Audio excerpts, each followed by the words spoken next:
এ হাবিব আপনি শুনে রেখে জেনে নিন,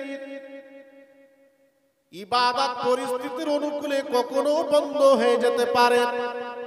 কেননা আমি আল্লাহ পাক নামাজ পড়তে বলেছি, আমার ফেরেশতারাও পড়ে না, শুধু ঈমানদার পড়বে। পৃথিবীর জমিনে ঈমানদারের নামাজ পড়ার পরিবেশ নেই, নামাজ বন্ধ। পৃথিবীর পরিবেশে ঈমানদারদের রোজা রাখার পরিবেশ নেই, পরিবেশে রোজা বন্ধ। হজ করার মতো পরিবেশ নাই, ও নবী হজ বন্ধ। তার উপমা উদাহরণ আল্লাহ করুণাতে অনেক কিছু আমাদের দেখিয়ে দিলেন। আল্লাহ পাক আমার বলেন, হাবিব ইবাদত কখনো বন্ধ হয়ে যেতে পারে, কিন্তু আপনার চর্চা, আপনার দরুদ, ঈমানদার নাই নামাজ পড়বে না, ঈমানদার নাই রোজা রাখবে না, ও নবী ঈমানদার নাই তো দরুদ বন্ধ হয়ে যাবে। না না না না, আমি আল্লাহ পাক আপনার দরুদকে বন্ধ হতে দেব না। এই জন্য আমি ঈমানদারকে খালি পড়তে বললাম না, ঈমানদার থাকবে না, ফেরেশতা তোমরা পড়ে যাও। এমন একটা সময় হবে ফেরেশতা বলতে আর কেউ থাকবে না। ওই সময় আমি আল্লাহ অক্ষয় অব্যয় অনাদি অনন্ত, আমার কোনো সময় কম বেশি নাই, দুর্বলতাও নাই। ও আমার নবী হাবিবুল্লাহ শুনে রেখে দেন, আপনার দরুদ আমি আল্লাহ পাক কখনোর জন্য বন্ধ হতে দেব না। এই দরুদের প্রতি আমাদের কত যত্ন নিতে হবে চিন্তা করেছেন? দরুদে যখন বলেন সাইয়্যিদানা ওয়া মাওলানা, হে আমাদের নেতা, আমাদের অভিভাবক, যদি আপনি সত্যিকারের যত্নের সাথে ভক্তি ভরে দরুদ পড়েন, যখন আপনি হে আমার নেতা বলে আওয়াজ দেবেন, আপনার আওয়াজ নেতার কর্ণগোচরে পৌঁছে দেওয়ার দায়িত্ব আল্লাহ নেবেন। জোরে বলুন মাওলানা, হে আমার অভিভাবক। যদি আপনার ডাকটা সত্যিকারের থাকে, আপনার অভিভাবকের ভূমিকা রাসূল চিরক্ষণ করে যাবেন। জোরে বলুন। কিন্তু ডাকে যদি আমাদের অলসতা থাকে, আলসেমি থাকে, গাফেলতি থাকে, দুর্বলতা থাকে, যত্ন না থাকে, তাহলে ফাঁকা আওয়াজ বেরিয়ে যাবে, আমাদের কাজ কিছু হবে জোরে বলেন হবে না। একবার প্রাণ ভরে হৃদয় নিংড়ে জোর আওয়াজের সাথে নবীর প্রতি ইশক ও মোহাব্বত রেখে দরুদ নাজরানা পড়েন, আল্লাহুম্মা সাল্লি আলা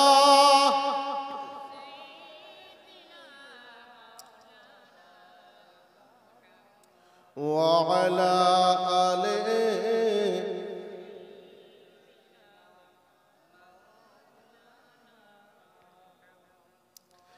महबूब की महफिल को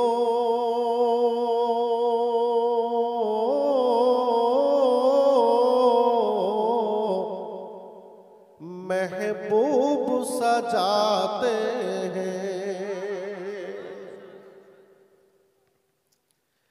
এত মাইকিং করেছেন রাখালদাসপুর জামে মসজিদের উন্নতি কল্পে জলসা। আফসোস, কাকে বোঝাবো, কে বুঝবে, কে শুনবে? এত মাইকিং করার পরেও আপনাদের জলসার এই পরিবেশ। কিন্তু পোকা কীট পতঙ্গকে মাইকিং করেন, জিয়াফতের কার্ডও দেন, দিয়েছেন, অথচ তাদেরকে থামতে পারা যাচ্ছে না, ছুটে আসছে। বলেন ঠিক না বল? ছুটে আসছে, বলছে আরে পালা এখান থেকে, মরবি যে, অনেক মরে পড়ে আছে দেখ। তো পোকা বলছে, মাওলানা ইয়া মুফতি ইয়া সাদরুদ্দিন সাহাব, মরলে প্রেমিকের কাছে এসে মরবো, জমিতে ধানের জমিতে বিষ খেয়ে মরার থেকে এখানে মরা অনেক ভালো। যদি পোকার কাছ থেকেও আমরা শিক্ষা নিতাম, কিছু জ্ঞান নিতাম, তাহলে আজকে রাখালদাসপুর হাই স্কুল মাঠের প্যান্ডেল ভরপুর থাকতো। জোরে বলেন ঠিক না ভুল? কারণ পোকাও জানে ভালো কাকে বাঁচতে হয়, তাই পোকা লাইটের কাছে, নূরের কাছে ছুটে এসেছে অন্ধকার থেকে। যদি আমি আপনি জানতাম ভালো কাকে বাঁচতে হয়, তাহলে আমরাও নূরুল্লাহর মজলিসে ছুটে আসতাম নিজেকে বাঁচানোর জন্য। বলেন সুবহানাল্লাহ। তাই কবি বলছেন, महबूब की महफिल को महबूब सजाते हैं, महबूब सजाते हैं, आते हैं वही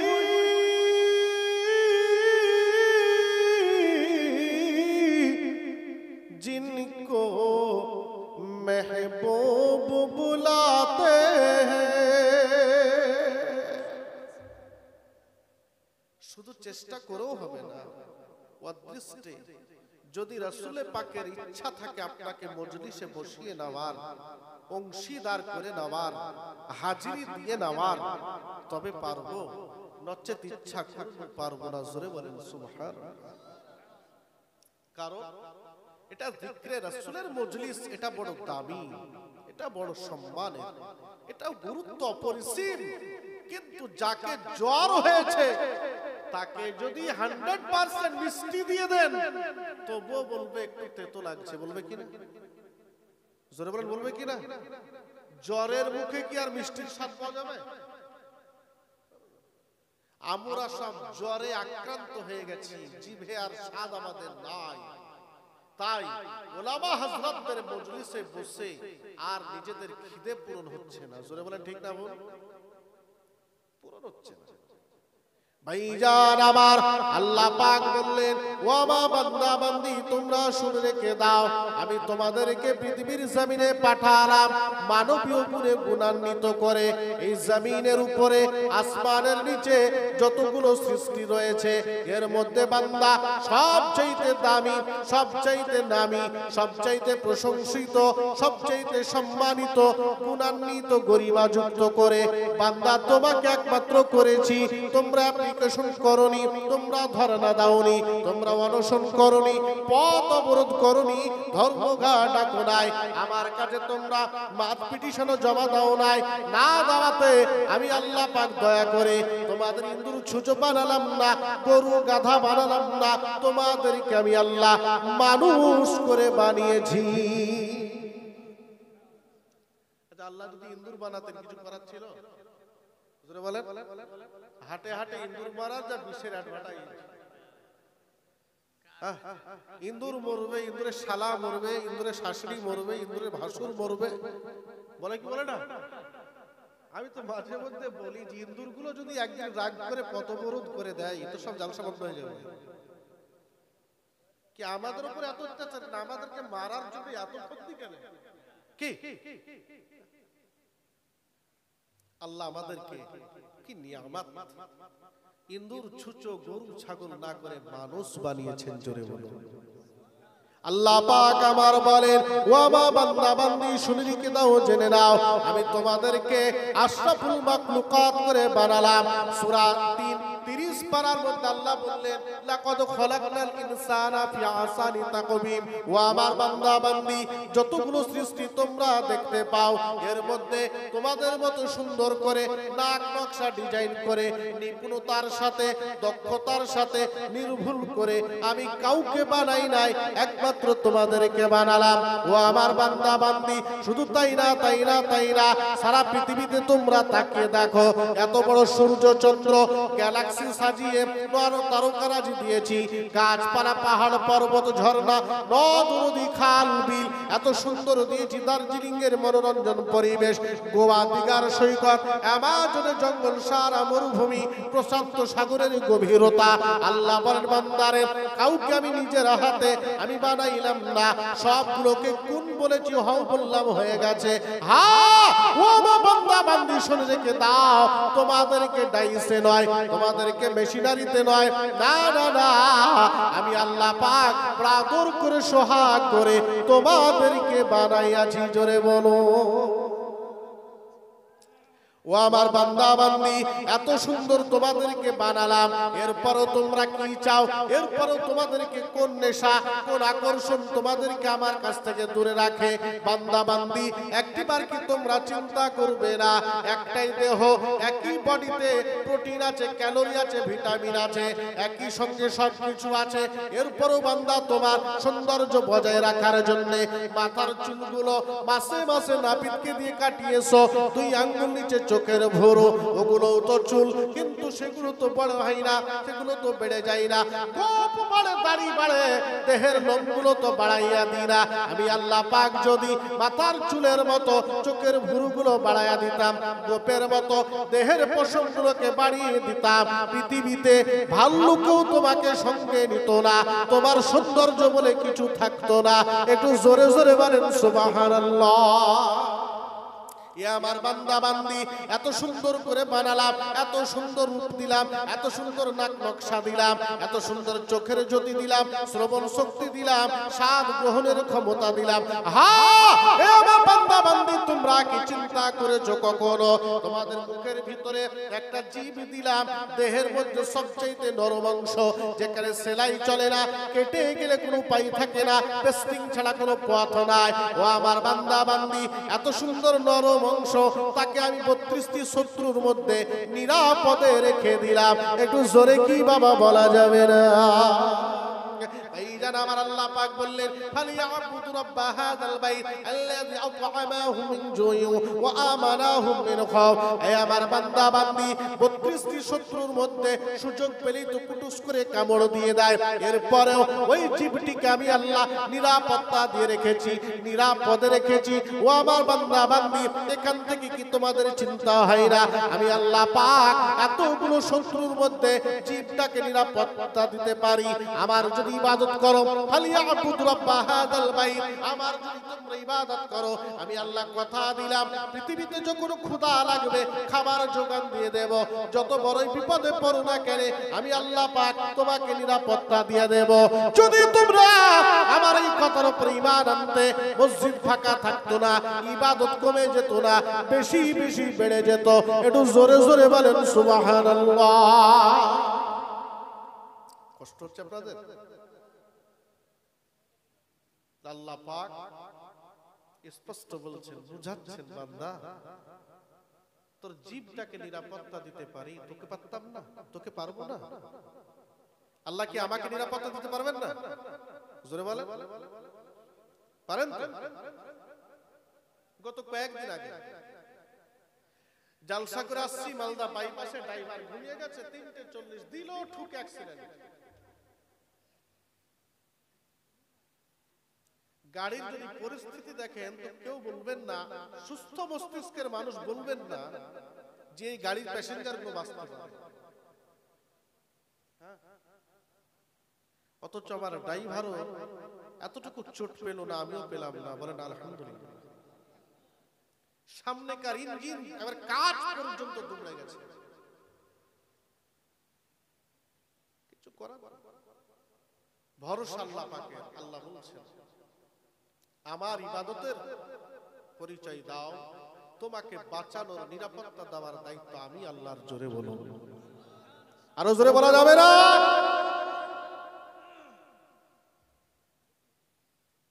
তাহলে যদি এই ঈমান আমাদের থাকতো আল্লাহ পাকের উপরে, তাহলে কি আমাদেরকে চিল্লাতে হতো নামাজ পড়েন, নামাজ পড়েন, নামাজ পড়েন, চিল্লাতে হতো? যুব সমাজকে বলতে হতো যে ভাই ভালো পথে এসো, ভালো পথে এসো। যুবক, তোমাদের পায়ে হাত দিয়ে বলতে চাই, 24টি ঘন্টা বড় দামি, বড় দামি। এই 24টি ঘন্টাকে কাজে লাগিয়ে মানুষ মহাকাশে চলে যাচ্ছে। জোরে বলেন, ঠিক না?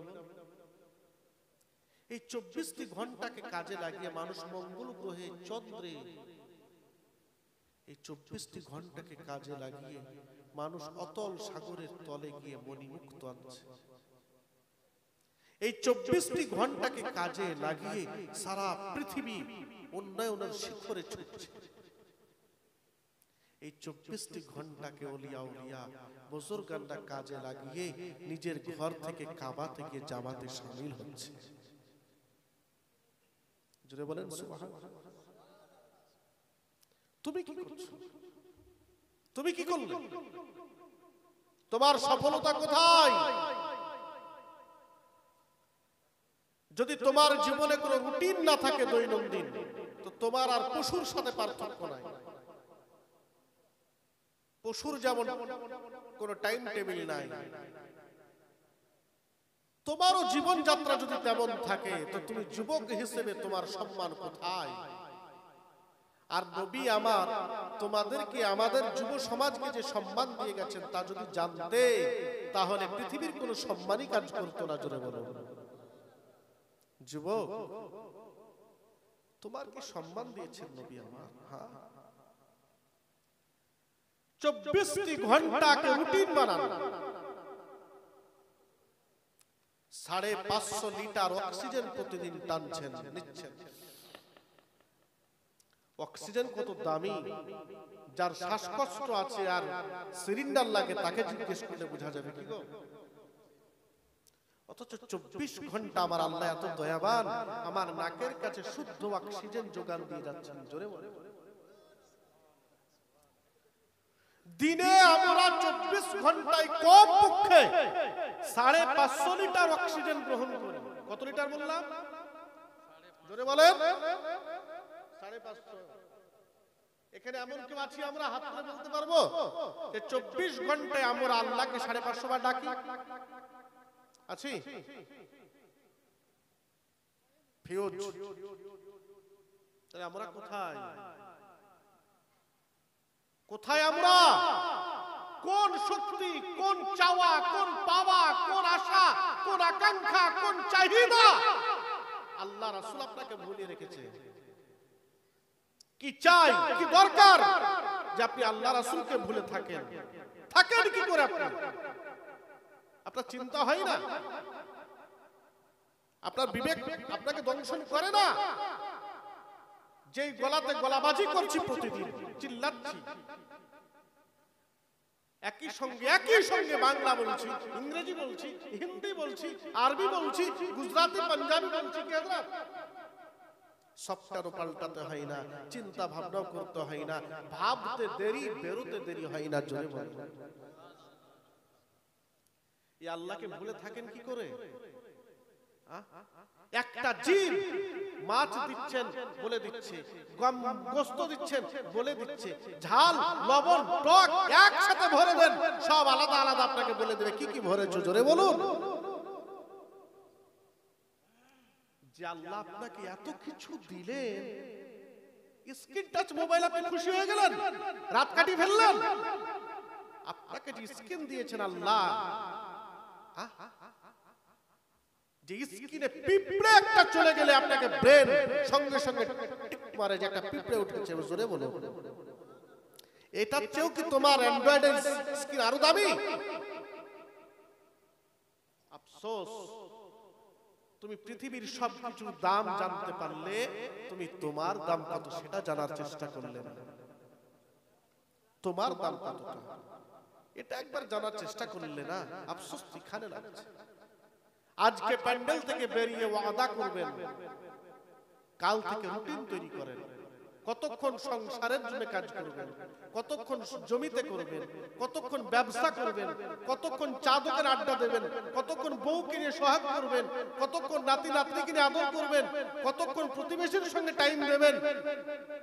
কমপক্ষে একটা ঘন্টা। কতক্ষণ বলছি? কতক্ষণ? একটা ঘন্টা। পারবো না আমরা? একটা ঘন্টা আপনি আল্লাহ পাকের জন্য বের করেন।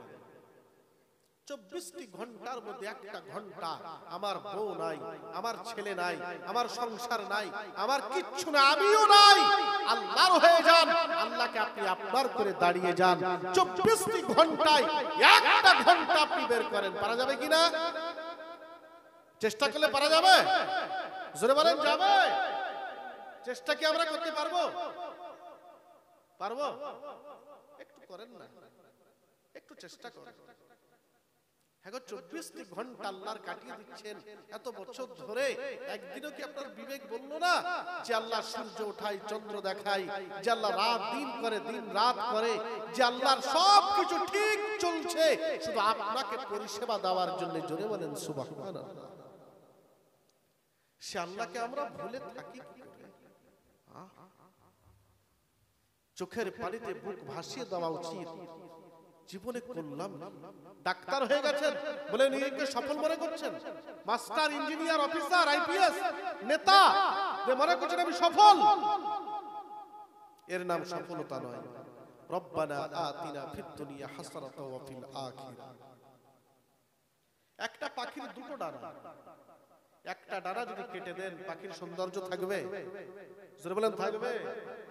একজন ইমানদারের দুটো জগৎ, ইহ জগৎ, পর জগৎ। রব্বানা আতিনা ফিদ দুনিয়া ওয়া ফিল আখিরাহ, দুনিয়া এবং আখিরাত দুটোকে ব্যালেন্স করে আপনাকে চলতে হবে। যদি দুটো ব্যালেন্সিং ঠিক থাকে আপনার জীবন সফল, আর যদি না থাকে আপনি ব্যর্থ। চাহে পৃথিবীর কেউ আপনাকে আল্লামা বলতে পারে, মুফতি বলতে পারে, মুহাদ্দিস বলতে পারে, বিজ্ঞানী বলতে পারে, কিন্তু আপনি প্রকৃতপক্ষে সফল নন। সফলতার শীর্ষে পৌঁছাতে গেলে কমপক্ষে একটা ঘন্টা আল্লাহ ও রাসূলের জন্য বের করুন। ইনশাআল্লাহ বলেন, পারবো আমরা? বলেন ইনশাআল্লাহ। আল্লাহ কবুল করুন, জোরে বলেন আমিন। ভাইজান আমার বলতেছিলাম একটু করে জানা রাখবে, আল্লাহ রাসূল হাবিবুল্লাহ আল্লাহ জানিয়ে দিলেন, হাবিব আপনি বলে দেন, আপনি বলে দেন, এই পৃথিবীর জমিনে, আসমানের নিচে, জমিনের উপরে আমি যত নবী ও রাসূল পাঠালাম সব নবী ও রাসূলকে পাঠিয়েছি একমাত্র মানবগুলোকে মানুষ বানাতে। আমার দেশের এক সময়ের জননেতা মহাত্মা গান্ধী বলেছিলেন, মুহাম্মাদের যদি জন্ম না হতো মানুষ মানুষ হতে পারতো না।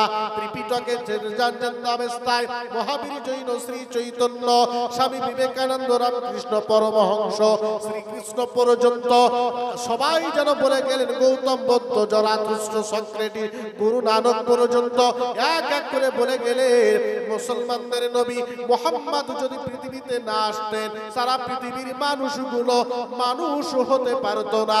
একটু জোরে কি বাবা বলা যাবে না? বিজ্ঞানীদের জনক বলা হয় আলবার্ট আইনস্টাইনকে। একজন বিজ্ঞানী হওয়ার পরেও যিনি পৃথিবীতে সর্ব সম্মানে খেতাবিত হলেন, সবচেয়ে বড় সম্মানে ভূষিত হলেন, হুইলচেয়ারে নিয়ে বিজ্ঞানীদের যিনি জনক হয়ে গেলেন, এই আলবার্ট আইনস্টাইন পর্যন্ত বলে গেলেন, মুহাম্মদ সাল্লাল্লাহু আলাইহি ওয়াসাল্লাম পৃথিবীর মানুষকে যত সুন্দর আধুনিকতা দিয়ে গেছে, ইতিপূর্বে এত সুন্দর আধুনিকতা কারোর পক্ষে দেওয়া সম্ভব হয়নি। একটু বুকখানা বড় করে বলেন সুবহানাল্লাহ। হ্যাঁ, এই মুহাম্মদ রাসূলুল্লাহ সাল্লাল্লাহু আলাইহি সাল্লাম আপনার নেতা, আমার নেতা, বিশ্ব নেতা, জননেতা। এই নবীজির যদি আদর্শকে আপনি বাস্তবে ফলো করেন, আপনি রূপ দিতে পারেন। ইব্রাহিম আলাইহিস সালামকে আল্লাহ স্বপ্ন দিয়েছিলেন, প্রিয় বস্তুকে তুমি কোরবানি করো। তিনি প্রিয় বস্তু কোরবানি করলেন। ইসমাঈল আলাইহিস সালাম নিজের সন্তানকে তিনি স্বপ্নের আদিষ্টকে বাস্তবে রূপ দিয়েছিলেন। আমার আল্লাহ বললেন, হাবিব আপনার মাধ্যমে যা কিছু পাঠালাম আপনার উম্মতকে বলে দেবেন, তারা বাস্তবে রূপ দিবে, মুখে পড়বে, কাজে করে দেখাবে। যদি তারা বাস্তবে রূপ দিতে পারে, পৃথিবীর কোনো শক্তি, পৃথিবীর কোনো যুক্তি, পৃথিবীর কোনো ষড়যন্ত্র, পৃথিবীর কোনো কৌশল তাদের মাথা নত করে দিতে পারবে না। একটু জোরে কি বাবা বলা যাবে না? ভাইজান আপনাকে কি বলবো, ওই জননেতা, আপন নেতা, দরদি নেতা, আমার আপনার নবীকে পাওয়ার পরেও যদি আমরা জীবন গঠন করতে না পারি, আমরা মানুষ হতে না পারি, নিজেকে তৈরি করতে না পারি, এর জন্য হতভাগা আমরা, এর জন্য দুর্ভাগা আমরা। ওই নবীর আপনি ফলোয়ার হয়ে যান, ওই নবীকে আপন করে নেন। ভালো যদি বাঁচতে হয়, ক্যারিয়ার যদি তৈরি করতে হয়, লাইফ স্টাইল যদি গ্রহণ করতে হয়, আপনার নবীর করেন। আমার নবীর থেকে ক্যারিয়ার, আমার নবীর থেকে লাইফ স্টাইল এই জমিনের মাটিতে এখনো পর্যন্ত কেউ করে দিতে পারেনি, দেখাতেও পারে নাই। আমার নবী সম্পর্কে আল্লাহ বললেন, লাকাদ কানা লাকুম ফি রাসূলিল্লাহি উসওয়াতুন হাসানা ইন্নাকা লাআলা খুলুকিন আযীম। এই পৃথিবীর জমিনে আইজাক নিউটন নয়, গ্যালিলিও নয়, কালমাস হিটলার, রানী এলিজাবেথ নয়, না না না না, স্বয়ং আল্লাহ পাক যাকে সার্টিফিকেট দিয়েছেন পৃথিবীর চরিত্রের মধ্যে উত্তম চরিত্রের নমুনা মুহাম্মদ রাসূলুল্লাহ সাল্লাল্লাহু আলাইহি ওয়াসাল্লাম। আমার নবীর তোমরা ফলোয়ার হও। বিছানায় শোয়া থেকে নিয়ে কাফন পরে কবরে যাওয়া পর্যন্ত, মায়ের পেটে আসা থেকে নিয়ে জান্নাতে প্রবেশ করা পর্যন্ত যা প্রয়োজন এক এক করে তোমার নবী দিয়েছেন। পৃথিবীর কোন নেতা, কোন ধর্ম প্রবর্তক, কোন ঋষি মনীষী এত সুন্দর দিতে পারে নাই আপনার নবী আমার নবী যত দিতে পেরেছেন।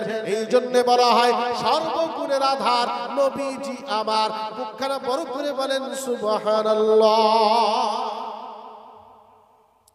এমন একটা গুণ, এমন একটা গুণ আপনি তুলে ধরুন যেটা আমার নবীর মধ্যে ছিল। আমার নবী সর্বগুণের আধার। নবী এমন কোন বিষয় রেখে যাননি যেটা আমাদের প্রয়োজন নয়। সমস্ত প্রয়োজনীয় যেটা জিজ্ঞাসা করেছেন সেটাও, যেটা জিজ্ঞাসা হয়নি পরবর্তীতে হতে পারে সেটাও নবী রেখে গেছেন। জোরে বলেন হ্যাঁ, নবী রেখেছেন।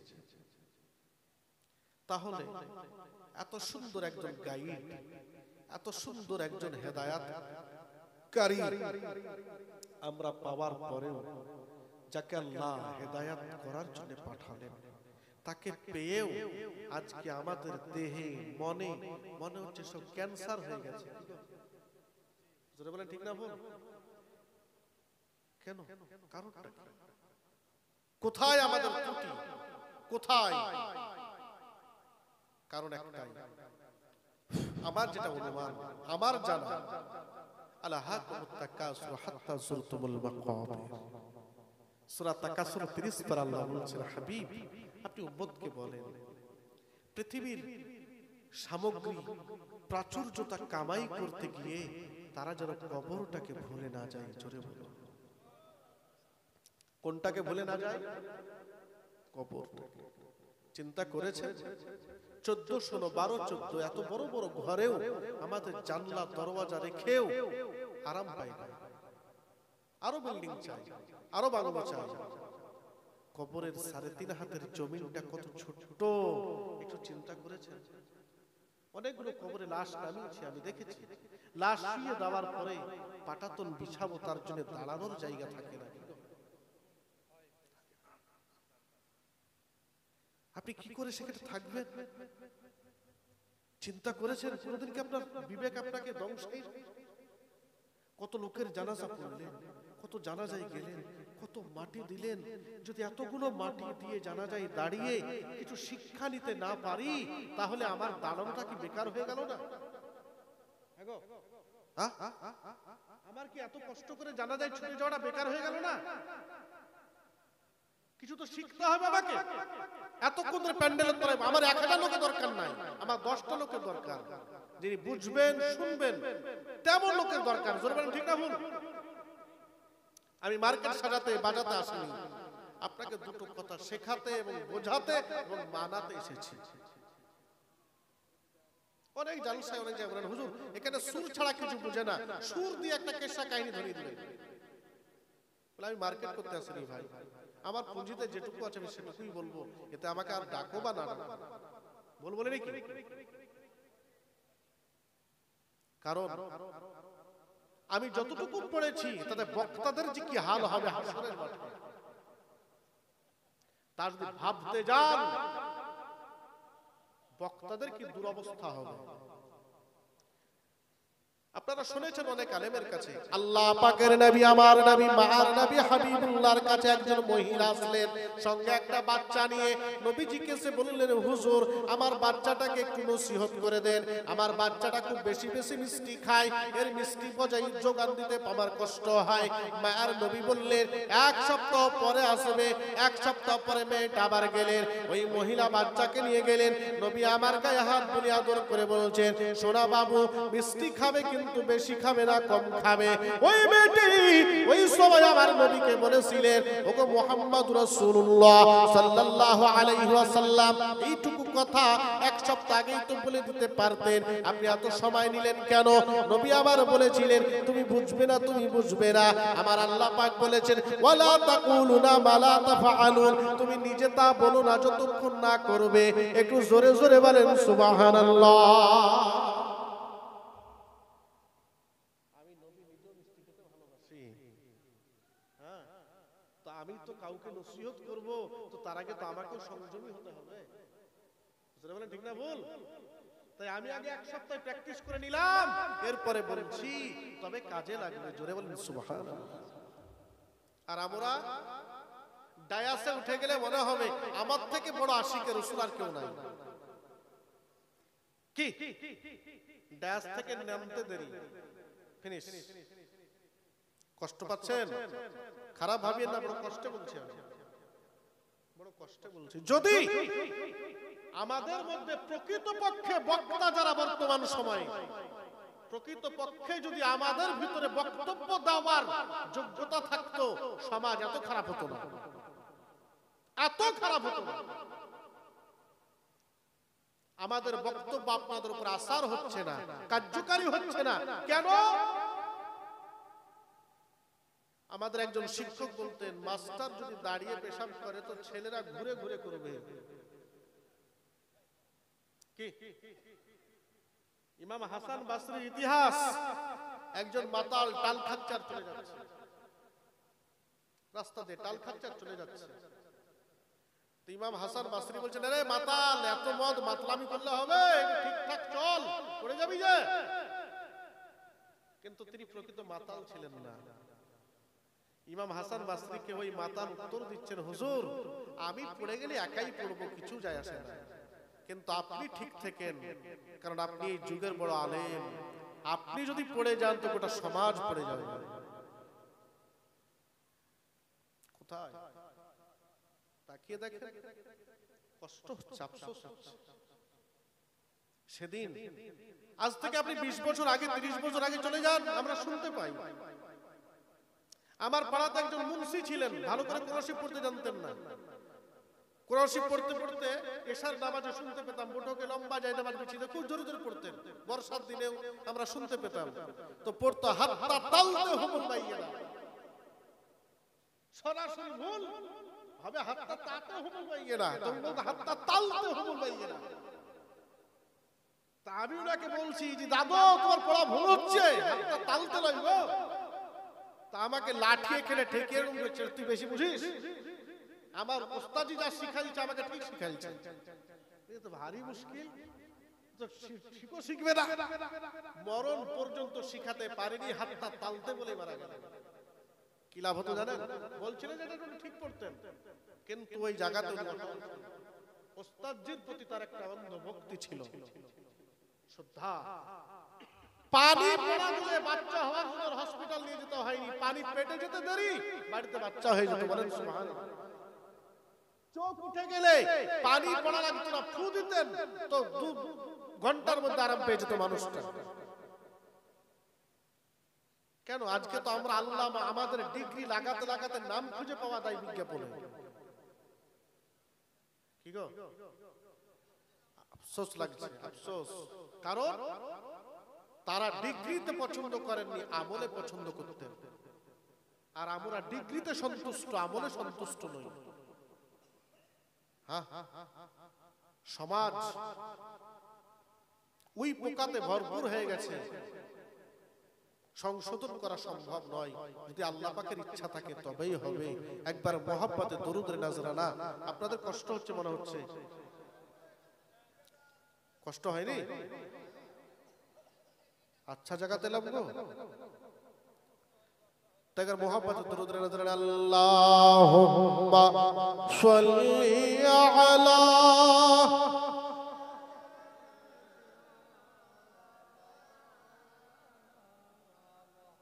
জোরে জোরে ওয়ালা আলে।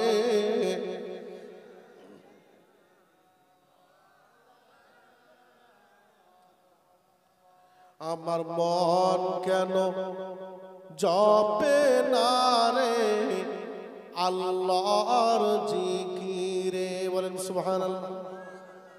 আমার মন কেন ভিজে না রে আল্লাহর জিকিরে, আমি তারে ভুলে থাকি সে তো ভুলে না মোরে আল্লাহর জিকিরে। আমার মন কেন জপে না রে, আমার মন কেন মজে না রে আল্লাহর জিকিরে।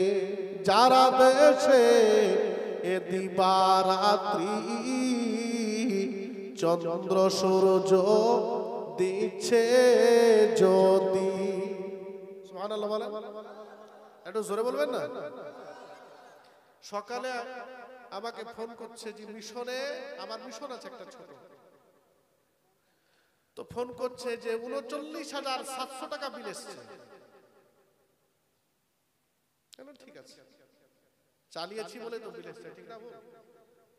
কি চিন্তা করেছেন আল্লাহ পাকের সূর্যের টেম্পারে কত কাজ করছেন, জামা কাপড় শুকাচ্ছেন, কত কি করছেন?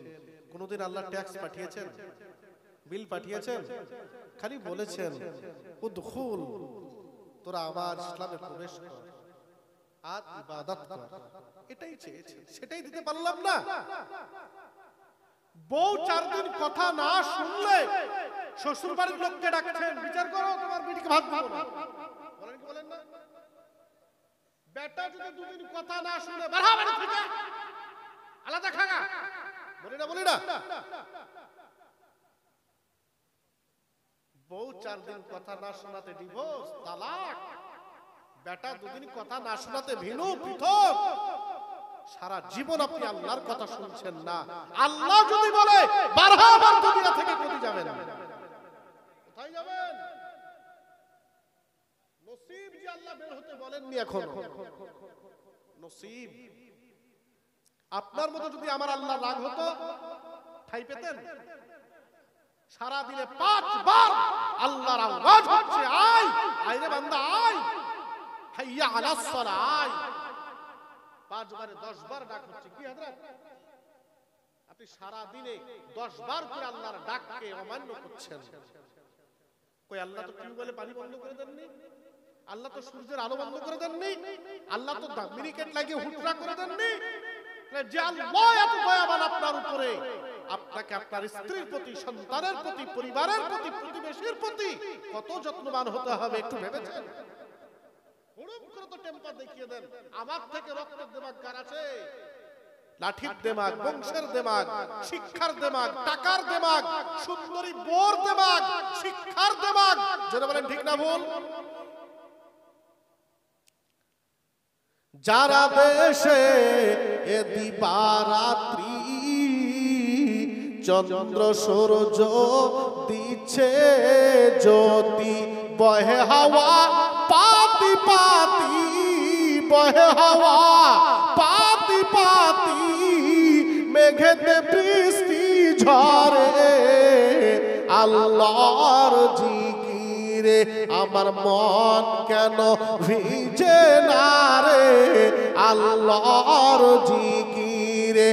জোরে লা ইলাহা ইল্লাল্লাহ পড়েন, লা ইলাহা, জোরে লা ইলাহা, লা ইলাহা ইল্লাল্লাহ। কে কবে জন্মাবে বলে তার আগে তো দয়াল আহার পাঠিয়ে দিলে। সুবহানাল্লাহ বলেন। কবে মার পেটে বাচ্চা আসবে, কবে মা হবে? হ্যাঁ, আল্লাহ মা হওয়ার আগে, বাচ্চা আসার আগে বুকে স্তন তৈরি করে দুধের খাবারের ব্যবস্থা করেছেন। জোরে বলবেন না?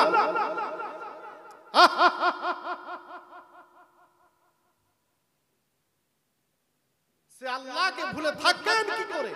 কেন থাকেন আপনারা? কে কবে জন্মাবে বলে, তার আগে তো দয়াল আহার পাঠিয়ে দিলে। হেন দয়াময় কে ভুলে জীবন কাটাও বিভোরে, আল্লাহর জিকিরে আমার মন কেন মজে না রে, আল্লাহর জিকিরে আমার মন কেন ভিজে না রে, আল্লাহর জিকিরে বড় লা ইলাহা, জোরে লা ইলাহা, লা ইলাহা ইল্লাল্লাহু মুহাম্মাদুর রাসূলুল্লাহ সাল্লাল্লাহু আলাইহি ওয়াসাল্লাম। আচ্ছা, বক্তব্য কিছু রাখবো ইনশাআল্লাহ। যারা বসে আছেন আপনারা থাকবেন না উঠবেন? উঠবেন না তো? কিছু চাইলে দেবেন? বেশি চাইবো না, কারণ চাইতে জানি না তো আমরা। অনেকে আবার বলে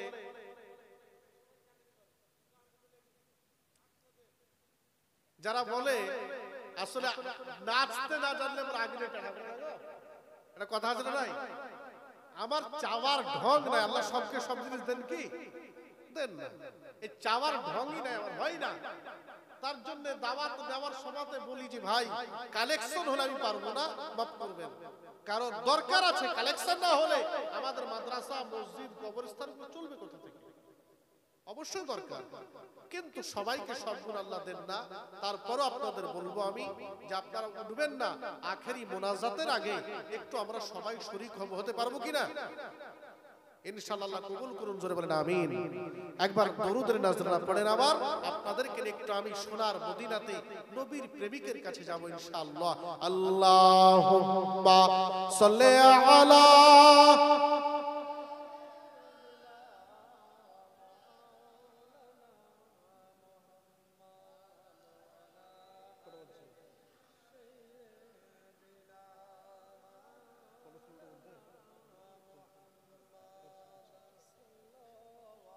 ভাইজান আমার, আপনাদেরকে বলবো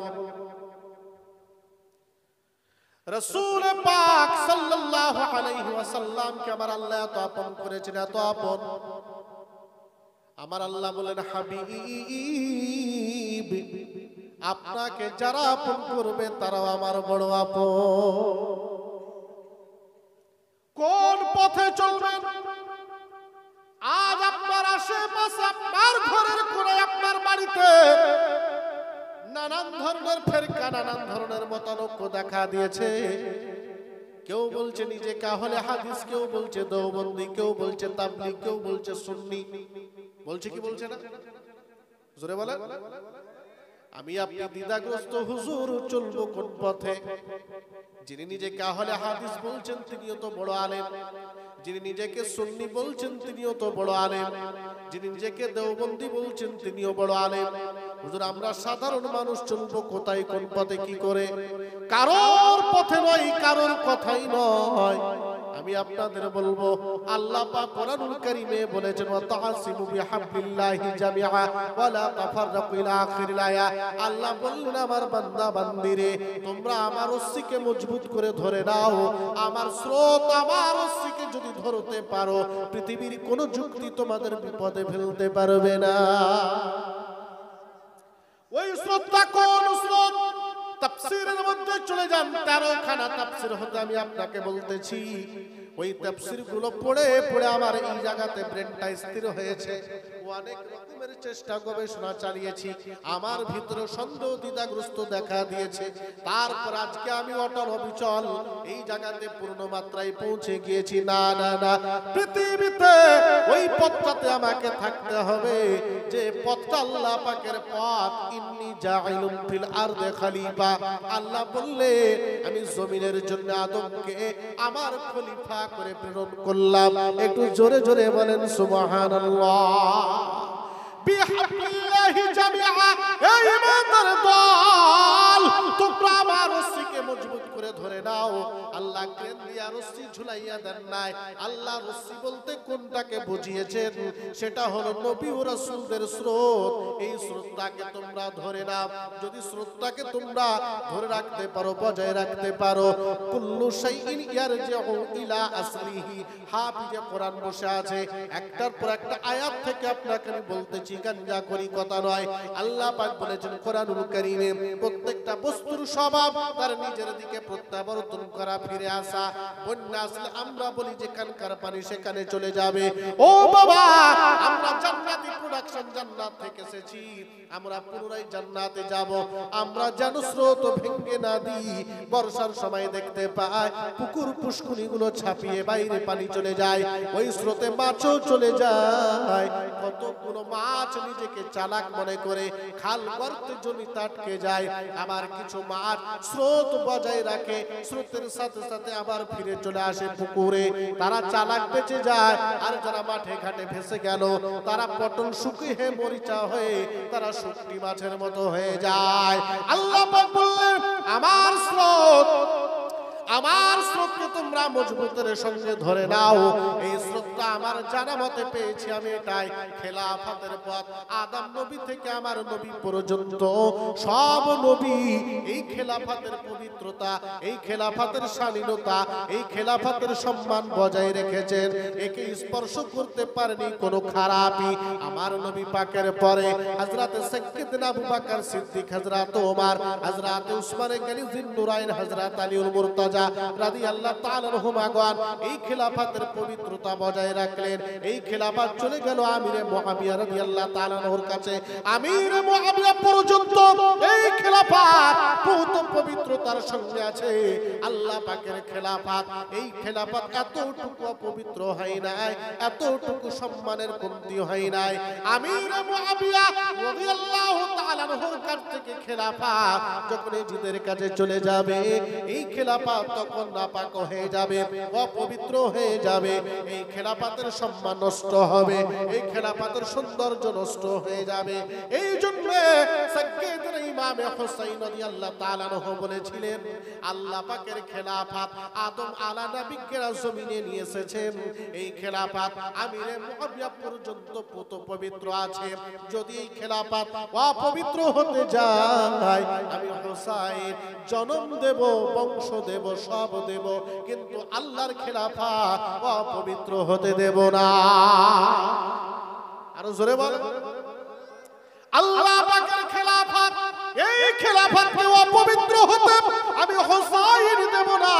এই জন্য সাইয়্যিদনা ইমাম হুসাইন রাদিয়াল্লাহু তাআলা কারবালার জমিনে নারী পুরুষ আত্মীয় স্বজন বেটা বেটি সব কিছু উজাড় করে তিনি জীবন দিতে বসেছিলেন। বলেছিলেন, আমার নবীজির, আমার নানাজির রেখে যাওয়া কষ্টের খেলাফত, যেই খেলাফতের পবিত্রতা বজায় রাখতে গিয়ে আমার নানাকে পাহাড়ে যেতে হয়েছে, আমার নানাকে মক্কা ছেড়ে মদিনায় যেতে হয়েছে, পাথর আঘাত, রক্তে রক্তাক্ত হতে হয়েছে, যুদ্ধের ময়দানে যেতে হয়েছে, কখনো সৈনিক, কখনো সেনাপতি হয়ে খেয়ে না খেয়ে রাত দিন কাটিয়ে আল্লাহ পাকের এই গুরু দায়িত্ব খেলাফত, এই দায়িত্ব রিসালাত তিনি বজায় রেখেছেন, অপবিত্র হতে দেননি।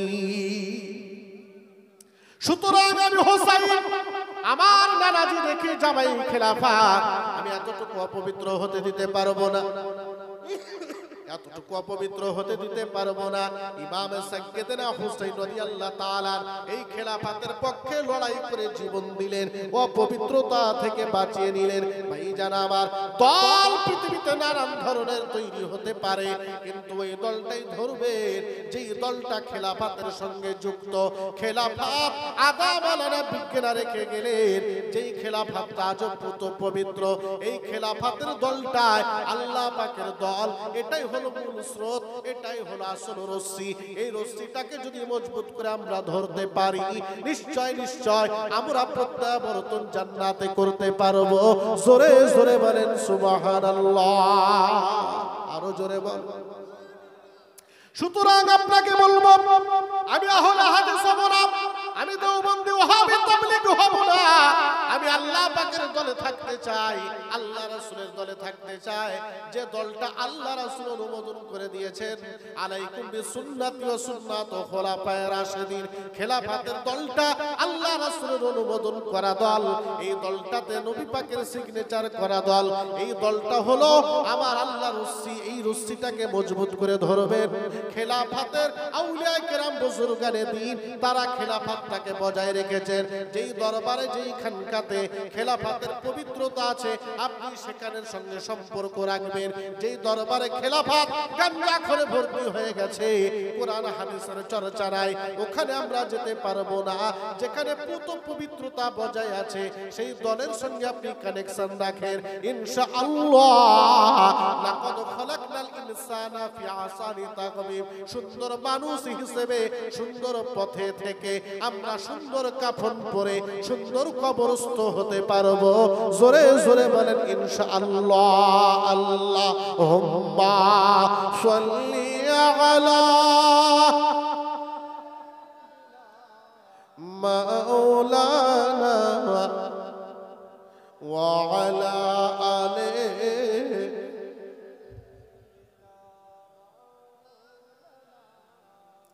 ইসলাম সামনে আরে করছি না।